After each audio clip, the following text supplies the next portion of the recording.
सोने कुछ ऐसे भी तो होंगे जो नहीं देख सकेंगे, वो क्या करें? तो फरमाया जिक्र वली ये नहीं इबादा, वो अली का नाम जपें ये भी इबादत है।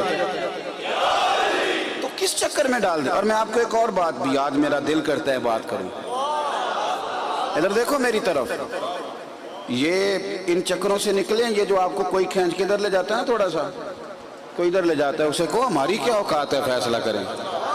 ना ना ना ना ना, हम तो गुलाम हैं सहाबा के, और हमारी औलादें नौकर हैं मुस्तफ़ा की औलाद के। हाँ, हम तो अपनी बेटियों से कहेंगे, पाक बेटियों से, कि पर्दे करो और अपनी पलकों से वहां सफाई करो जहां से सैयदादियां गुजरती हैं।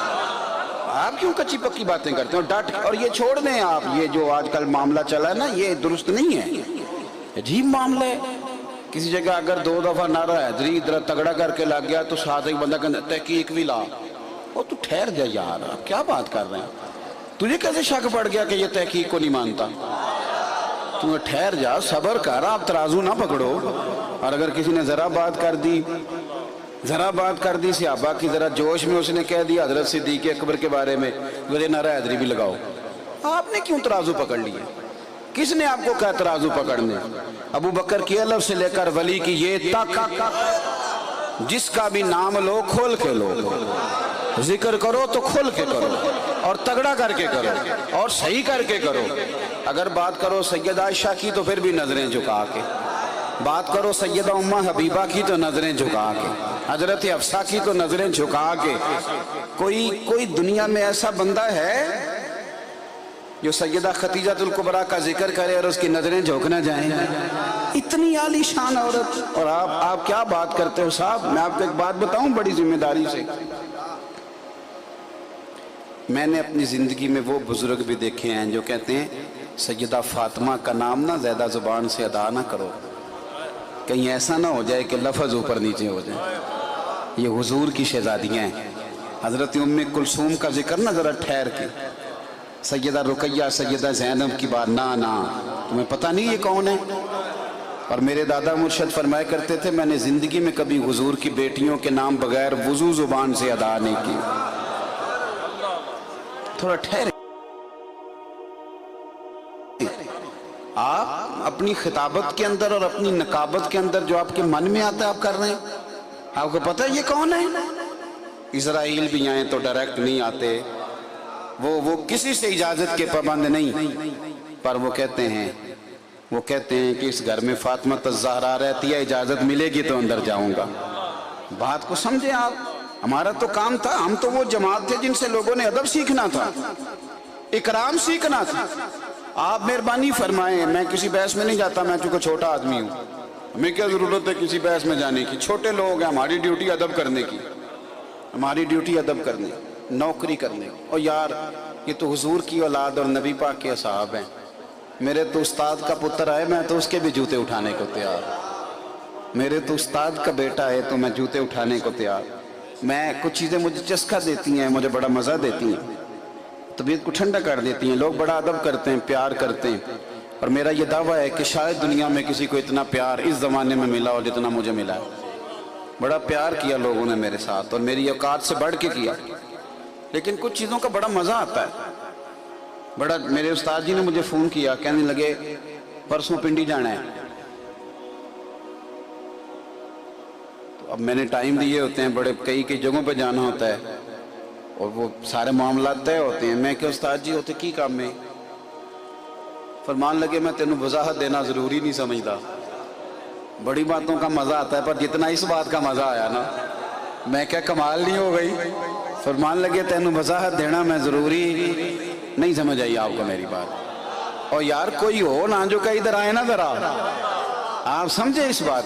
ये क्या बात हुई कि इंसान समझे। और सुन लो, दुनिया में बड़ा होता ही वो है जिसका कोई बड़ा होता है। अगर तेरा बड़ा कोई नहीं तो तू बड़ा नहीं है। तूने किसी को बड़ा ही नहीं माना। अदब, इकराम, ताजीम। इमाम आज़म अबू हनीफा, शागिर्द बैठे हैं, किताबें खुली हैं, हवाला जात नोट्स तैयार हो रहे हैं। इमाम अबू मालिक बैठे हैं, इमाम मोहम्मद बैठे हैं, एक बाग में बैठे हैं, काम हो रहा है, बाहर बच्चे खेल रहे थे। ان کی نا کھیل کا کوئی سامان، چلے مثال دیتا ہوں، سمجھ لیں گیند آ گئی تو ایک بچے کی ڈیوٹی ہوتی ہے نا گیند پکڑنے کی. میرے چونکہ زیادہ شوق نہیں ہے کرکٹ کا تو مجھے زیادہ چیزیں یاد نہیں. وہ جو بیٹ مین کے بالکل پیچھے کھڑا ہوتا ہے اسے کیا کہتے ہیں جی؟ Wicket keeper. اچھا، اس کی ڈیوٹی ہوتی ہے کہ گیند اگر گئی تو تو نے، یوں لگتا ہے کہ بچے کی وہاں ڈیوٹی تھی. تو امام صاحب جہاں بیٹھے تھے نا، وہ گیند گرتی تو وہ بچہ دوڑا آتا، اور جب وہ باغ میں داخل ہوتا تو امام صاحب جلدی سے اٹھ کے کھڑے ہو جاتے. بوڑھے آدمی گھٹنوں میں تکلیف، اور جب اٹھتے تو وہ نوٹس بھی سارے گر جاتے. اب کتابیں نئے سرے سے جمع ہوتی، اکٹھی ہوتی، بچہ گیند اٹھائی چلا گیا. اس بچے کو پتہ بھی نہیں کہ میرے لیے کوئی کھڑا ہو رہا ہے. تھوڑی دیر پھر گزری، گیند پھر آئی، بچہ پھر آیا، امام صاحب پھر کھڑے ہو گئے. اب وہ 2-4 دفعہ تو کتابیں بکھری، سارا سامان دوبارہ سمیٹنا پڑا. تو شاگرد، میں نے کہا نا کئی دفعہ جلد باز ہو جاتے ہیں، حکمت بھی نہیں پوچھتے. اور کچھ تو مجبوریاں رہی ہوں گی، یوں ہی کوئی بے وفا نہیں ہوتا، لیکن وہ کہہ دیتے ہیں نا بات. تو ایک شاگرد کہنے لگا، استاد جی بچے کھیل رہے ہیں، پتہ نہیں 100 دفعہ آئے گا، اب بیٹھے ہم کام کر رہے ہیں. تو امام صاحب کی آنکھوں میں جلال آیا، فرمایا یہ 200 دفعہ بھی آئے، جتنی دفعہ آئے گا میں اٹھ کے کھڑا ہو جاؤں گا. حضور چھوٹا بچہ، وجہ کیا ہے؟ فرمانے لگے وجہ یہ ہے کہ یہ میرے استاد کا پوتا ہے. اصلہ نال جے نیکی کریے اور نسلاں تاک نہیں بول دے. اصلہ نال جے نیکی کریے تے اور نسلاں تاک، وہ تے بے اصلہ نال نیکی کریے تے پھول کنڈیاں نال تول دے. تو ادب، اکرام، پیار، وفا، دیانتداری، مہربانی کریں. آپ کو اکرام کرنا ہے صحابہ کا، آپ کو ادب کرنا ہے اہل بیت کا، آپ کی ڈیوٹی میں ادب آیا ہے. اور میرے نبی پاک صلی اللہ علیہ وسلم نے پتہ کیا فرمایا؟ زیادہ میں نے آپ سے باتیں کرنی نہیں، بڑی جلدی بات کو سمیٹنا ہے. نبی پاک صلی اللہ تعالیٰ علیہ وسلم، ذرا کچھ چیزیں ایسی ہوتی ہیں جن کا درد محسوس کرنا چاہیے. باتوں کو باتوں میں نہیں، درد بھی دیکھنا چاہیے. آپ ترمذی شریف دیکھیے، نبی پاک علیہ السلام نے فرمایا میرے صحابہ کے بارے میں اللہ سے ڈرنا. فرمایا میرے بعد انہیں اپنے کلام کا نشانہ نہ بنانا. یہ لفظ ہیں حدیث کے. حضور سارا منظر دیکھ رہے تھے نا، پہلے تنبیہ فرمائی میرے صحابہ کے بارے میں اللہ سے ڈرنا، انہیں اپنی زبانوں کا نشانہ نہ بنانا.